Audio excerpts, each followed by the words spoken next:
Hi, welcome after lunch. So we're continuing this afternoon. We're going to talk about Windows Phone. I do have a couple logistics questions that came up, so I'll tackle those really quickly, and then we'll move towards phone. And I'll set context on the phone session because it's going to be a short one. So everything, the recordings will be available online. The PowerPoint presentations will be available online for download later. And as many of the demos as we can. Later in the day, you're going to see more demos, more hands-on, more code stuff. A lot of code snippets and recipes that you can use. So everything that we can will be available for you to download off the website. So right now, if you go to channel9.msdn.com, that's where we're broadcasting, and you'll be able to just do a search, do a search for Unity there, and you'll be able to find the training, and you'll be each session with its PowerPoint and its demos. So we'll make sure we cover that. And for the next half an hour or so, we're going to talk about Windows Phone. And I'm going to prefix it with, we debated a lot whether we would cut this session or not. Because, last or 2 weeks ago when we started planning, we said, we're going to cover Windows, we're going to do the gotchas, we're going to do everything. And then we're going to do the exact same thing for phone. And then everybody in the room or in the call looked at each other and thought, what are we going to say? There's nothing different. There's not a lot of different stuff to say. So we chose to keep it for phone just so that we could emphasize a few things, but it's going to be very short because everything you've learned so far and everything you're going to learn in the afternoon is equally applicable to phone, and we're not going to just repeat it. If you have a question specific to phone, this is the time to ask during this session. But again, it's all about everything you've learned for Windows is going to be applicable to phone, so you shouldn't have to worry too much. That's why we're explicitly covering phone so that you know, hey, they didn't cover it, so it's not different. Okay? Cool. And I'm going to do the same that we did earlier. I'm just going to walk you through what the phone looks like and then tell you a little bit about the store. And then we're going to have Corey come in and deploy and debug using phone. And then we'll have Randy come in and do a little bit of tips and tricks, very much like you saw. But earlier it took us 2.5 hours. This time it's going to take us 35 minutes or so. So let me go here. If you haven't seen Windows Phone, this is what one of them looks like. This is actually Vladimir's phone. He's the next speaker. And we set it up this way so we don't have to be swapping. It's a very different experience from what you get out of an iPhone or Android device. You see some of the same concepts here. We have the live tiles. You see the tiles are peeking right here. We have the exact same concept, very similar API, push notifications, all the things that you saw earlier on Windows Phone. They don't have contracts in the same way as we do for Windows, but they actually have these tasks that you can go ahead and cross-launch across applications and communicate across apps using this communication. So for the most part, you're not going to see anything different here. If you haven't played with a phone, we'll definitely have them tomorrow for playing and for debugging and testing as you develop your app. So you should be able to play with it a little bit more and get more familiar with the user experience. There's not a lot in there. This phone is pretty clean since it's our kind of our debug, developer demo phone. So when it comes to the store, there's a few things. So I have to open up with it is a different store. So we, Windows, we're converging at the platform level. We're very converged at the kernel. We're working on the APIs. But today we do have two different stores. So there's a few slight, differences that we have to mention. The first one is our store is in 191 countries. And they support 50 languages. That's a little bit less than Windows. Remember, we had 230 for Windows. 190 is still plenty for you to make money. That's, it covers most of the countries that you would want to ship a game to. So there's very broad reach. The economics and the models are exactly the same. We have Microsoft Commerce APIs. We give you advertisement. Every time when I say Microsoft advertisement, that just means we have an ad SDK. We have our own ads where you can go into Pub Center and subscribe, and you just start using our advertising model where we manage the networks and everything for you, right? So that's what we mean by advertisement. Somebody asked me earlier, and then the phone platform does have analytics just like Windows did. So everything's available to you. And if you choose to use your third party, if you choose to use third-party APIs, you can do the same. I'll talk about those as we go because there's a few things that are slightly different when it comes to policies, but not much difference. With regards to revenue sharing, they started 2.5 years ago or 2 years ago or so. So they started with a 70% model, just like everybody else would have, like iOS or Android would have, and they've kind of stuck with that for now. So with phone, you get to keep 70% if you use Microsoft Commerce APIs. Again, very competitive, matches with everybody else. With regards to in-app commerce, they have some very similar features to what we have on Windows 8. So they do have a feature differentiated trial. Remember earlier I talked in Windows we have time trials. Phone does not have one. On phone it's always about feature differentiation. But you can just go in there and control it. It requires you to write 10 lines of code. It's not a lot of code for you to just go ahead and use a feature differentiated trial instead. And the one thing that they do have, which is very significant, is that phone does support consumables. You don't have to use expirables in order to kind of simulate consumables. So on phone, if you go in there and say, I want a consumable, I want to go buy a life, or I want to go buy this little boost, that's supported in the platform natively. So there's no extra lines of code that you'll have to do that. And they also, of course, support persistent purchases and expiring purchases. So very similar to that. Something that phone has, which has proven to be a really great practice, there's a lot of data from them that shows this is a really great practice, is they have mobile operator billing. If you're not familiar with mobile operator, what it is rather than me, when I have my phone and when I set up my account, rather than me saying, here's my credit card, I just say, hey, bill it through my mobile operator, right? Like AT&T, T-Mobile, whatever you use. The bill goes through them, and I don't have to enter a credit card. I don't have to have a credit card. And they have a lot of data. JC Cimentier from the phone's here, so if somebody wants to ask him. But I saw a presentation last week at GDC where they showed data, and literally a lot of people spend a lot more money when it goes through mobile operator. I couldn't figure out why, but they got the data that shows that happens. It might be that's the countries that it's available. It's just a nice thing to have. It's all transparent to you. You don't have to code anything different. It's all transparent. It's just a nice feature that you're going to take advantage of. And these are the operators that they're working with. They're working with more, of course, or there'll be more coming as future moves on, as we move on to the future. So, with regards to the platform, I kind of took a slide and simplified it. In fact, what I did is I brought a slide from that I use for Windows Store.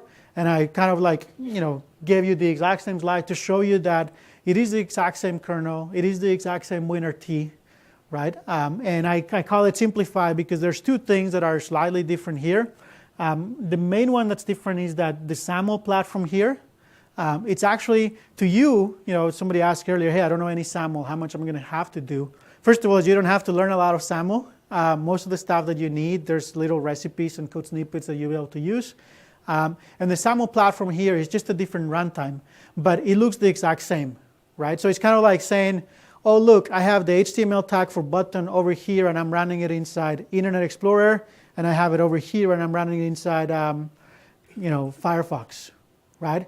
It's the exact same tag. It does the exact same thing. It renders a button, but it's two different rendering engines underneath. Right? So that's the difference that we have with regards to the platform. Everything else is the exact same. The C# runtime that you have, the .NET runtime, is core CLR on both. If anybody comes from phone, in previous versions we used to have Compact Framework. In Windows Phone 8 we have core CLR on both. So it's the exact same runtime that you're using in Windows 8. That's why we're going to have very little to say since we're changing so little. So that's what we have on phone. Phone's been around for a few more years. Hopefully here everybody's seen Nokia devices, HTC devices.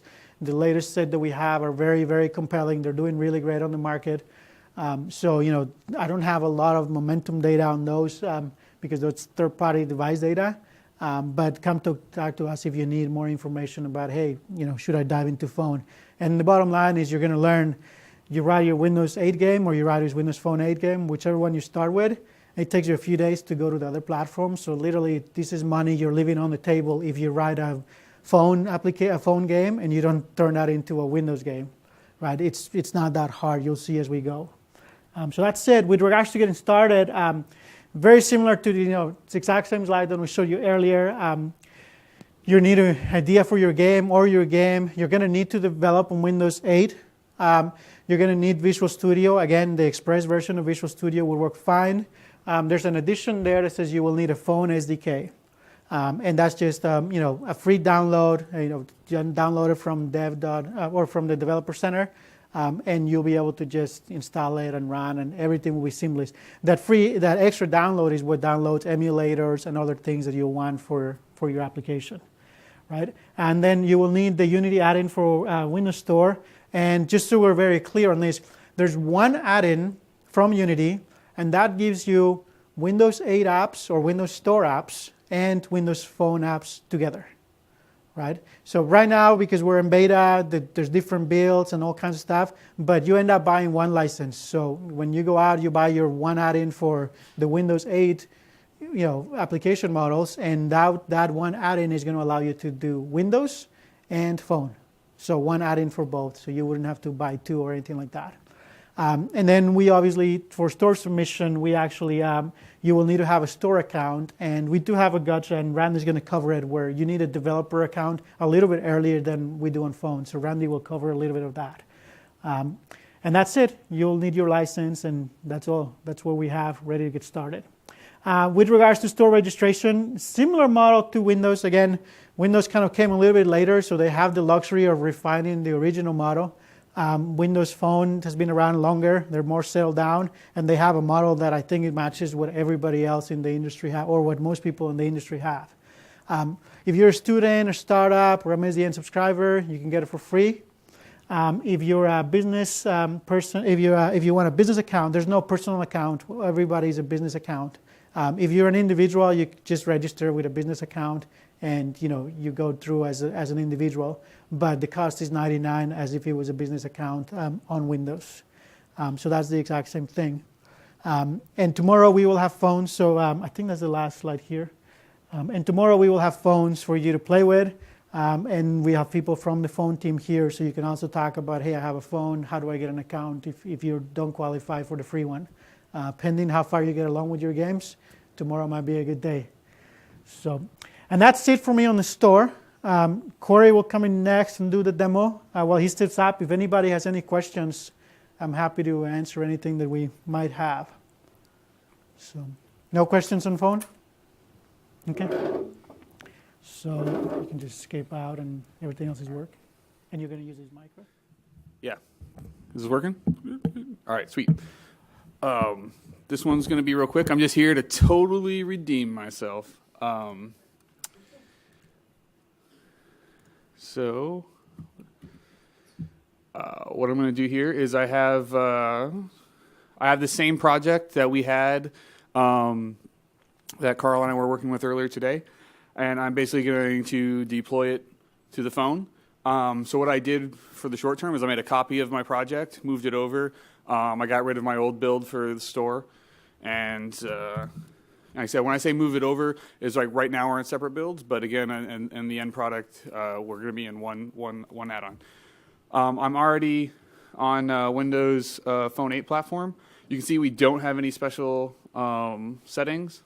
Our player settings are going to be basically very similar to everything that you've worked with on other mobile platforms. And I'm just going to hit build, select the big build folder, watch the green bar go.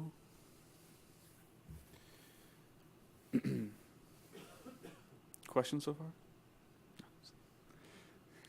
All right, let's make sure my phones are...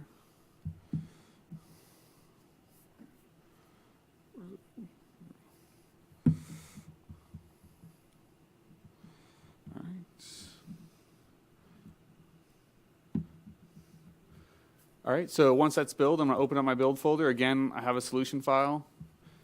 I'm going to open that up. Layout's going to be largely the same. What I'm going to do is I'm going to open a file. I'm going to...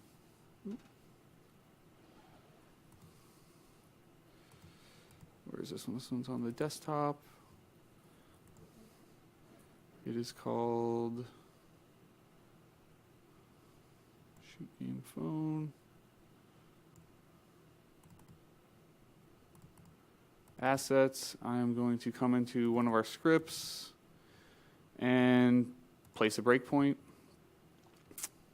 I'm going to the device.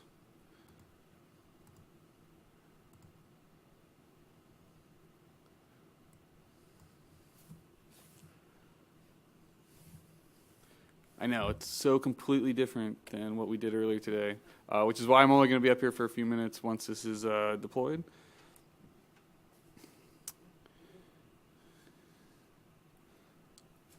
And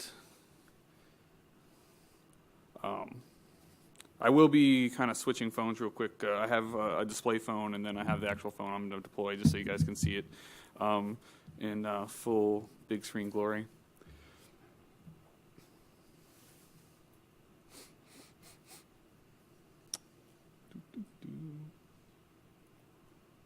Oh. And you'll notice that I hit a breakpoint in Visual Studio and debugging. I tested it over lunch, so I knew it was going to work. Let's go ahead and hit F5. And here it is on this phone. There's a laptop in front of me, so you may not see. So I'm going to switch over to this phone. And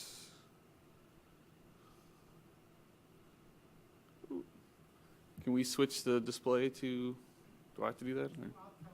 What's that? Alt-tab. Oh, there it is. Boom. Here we go. So here it is running. We didn't put anything, so I can look around. You can see me. And it's like an endless shooter because whenever I touch, I shoot. But there you go. Again, it's the same exact project. We haven't even modified any of the control schemes that Carl set up for getting the touch screen to work on the Surface. We just switched platforms to Windows Phone 8, built and deployed. We opened up one of the user script files, put a breakpoint, and it just works. Questions? Awesome. Up next is Randy.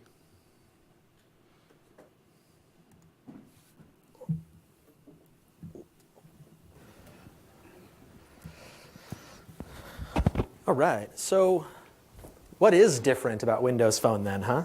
Because you didn't really see much there. Now, first I have to do, though, is find my slides. Okay, cool. So let me just, does it scroll down to the bottom here? All right.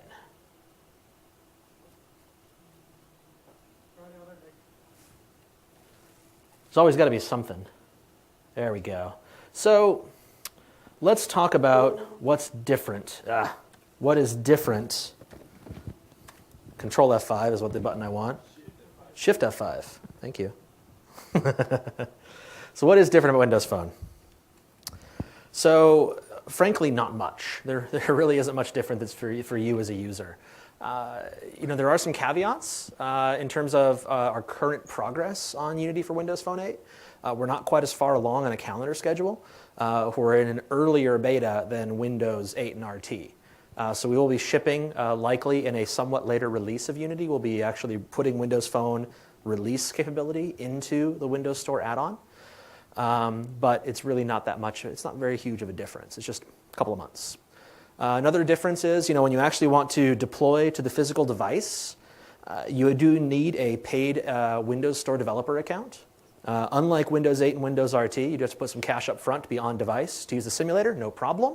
To go on device, just like other platforms, not much of a problem either.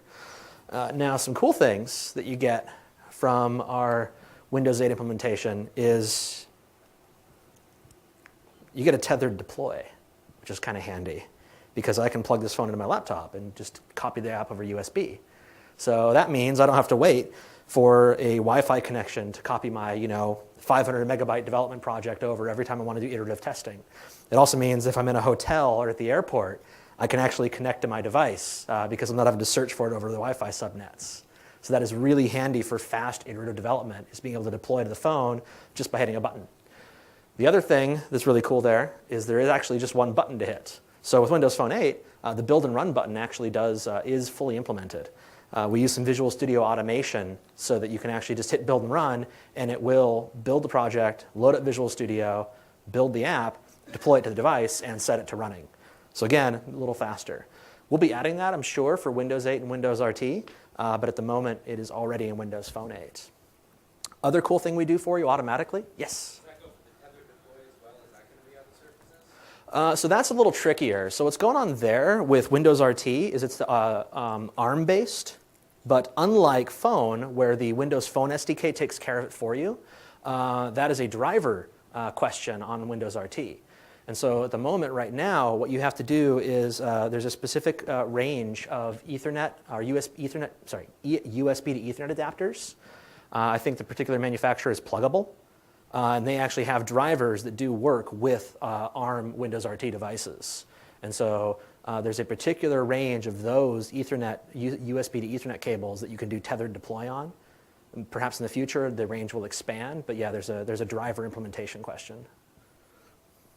So another cool thing we do to make it even more automagical for you is we actually, in the Windows Phone 8 code base, we automatically fix up hash table and array list references behind the scenes. So we're actually doing assembly patching during the build process to replace your references to disallowed code with our stub implementations of dictionary. So that just actually automatically works. It's really handy. You know, you will likely want to go ahead and fix this up later on, but in terms of porting over, that makes it a lot quicker because there's just less code to touch. In addition, we don't have it running right now, but we're working on it, is being able to patch plugins of WinRT components to fix those up as well. So that way, you know, if there's anything that, well, I guess not WinRT components, but plugins. So we can patch those, we'll be able to patch those up and make them work automatically as well. Now, in terms of where we're at right now with Windows Phone, there's a separate kind of list of things that aren't finished yet because we actually do have two separate development teams working on Windows 8 and RT and Windows Phone. So the list is a little bit different. So you'll see like, you know, screen orientation, not an issue in Windows RT or Windows 8 for that matter on laptops that are capable of it. But right now, we don't have runtime screen orientation changing. Usually not so much of an issue, and I'm sure we'll have it by the time we ship. Networking, same as on Windows 8 RT. We just haven't implemented it. We very possibly won't, frankly. Webcam, I think that's one that we do have on 8 and RT. We just don't have at the moment on phone. We'll just, you know, get to that when we can. Movie playback support. This one is sometimes a little tricky, as folks know. You know, on iOS, for example, we don't have render texture support for movies. We're just using the full screen movie player. You know, every platform is different. We just have to find the approach that works best for our users. And we just haven't implemented the Compass sensor. This is another one of those things. We'll get to it eventually. We'll add it to the script interface, and you'll be able to just use it. But for now, in the beta, it's not there yet. And then we have some driver issues. You know, real-time shadows, as was mentioned, the mobile chipsets, both Tegra and Adreno, right now have some driver issues that don't allow us to do the real-time shadows. And GPU profiling, this one's tricky. Right now, we, I think, pretty much only have GPU profiling on Tegra chipsets for mobile. So we're still working on adding support for, you know, ARM, Mali, Qualcomm, Snapdragon, et cetera. But those will get there. Yes? I believe so. Now, this might require a quick test. But my understanding is that, yes, the webcam API is, in fact, hooked up for 8 and RT. If it's not, it will be hooked up in the near future. Yes? So other than Compass, do you have other motion sensors, gyroscope, and accelerometer? Yes, absolutely. Those are already implemented. Yeah, I'm sorry. Yeah, so the question was, do we already have gyroscope and accelerometer implemented? And the answer to that is yes. That already works on Windows Phone. Compass is one of those that I think we have also not implemented yet on other platforms. So we just got to go through and hook that up. But yes, I mean, that's, you know, the list of differences here is pretty small, and most of it is, you know, temporary implementation issues. And the reason for that is, as usual, Unity is trying to do the hard work so you don't have to. The advantage for us is we get to have a highly unified platform that we get to run on top of. So we're sharing a lot of code between Windows 8 RT and Windows Phone. Do you also have WAC for Windows Phone, or is that just the Windows 8? Yeah, so yeah, the submission process for Windows Phone is a little bit different because that platform is essentially more, how do we say, well-defined. There was no, you know, like with Windows 7 to Windows 8, they had to blacklist all these APIs and implement the WAC to make sure everything was still compliant with all those API blacklistings. Windows Phone, that didn't really happen because it's not an upgrade per se. Yeah, so a lot of those processes for testing compliance just aren't there don't need to be there on phone. So can I publish my JavaScript game now for Windows Phone? At the moment, JavaScript and C Sharp, I am not sure if, I'm sorry, JavaScript and Boo, I am not sure that we actually support those for submission at this point in time, but we will. Yeah, and I mean, I could be wrong on that actually. The developers are over in Europe and they're a day ahead of me, so maybe they've already gotten it taken care of. Yep, so I've got a question from online, from Joseph. Will there be a pro version of the Windows 8 plugin? What will the feature differences be? Yes, so we do in fact we plan on having a basic and pro add-ons, just like iOS and Android, for Windows 8, Windows Phone 8, and Windows RT. Unfortunately, I cannot say what the feature delta is quite yet. We have not locked that down as we're still in development. But yes, we will have pro and basic.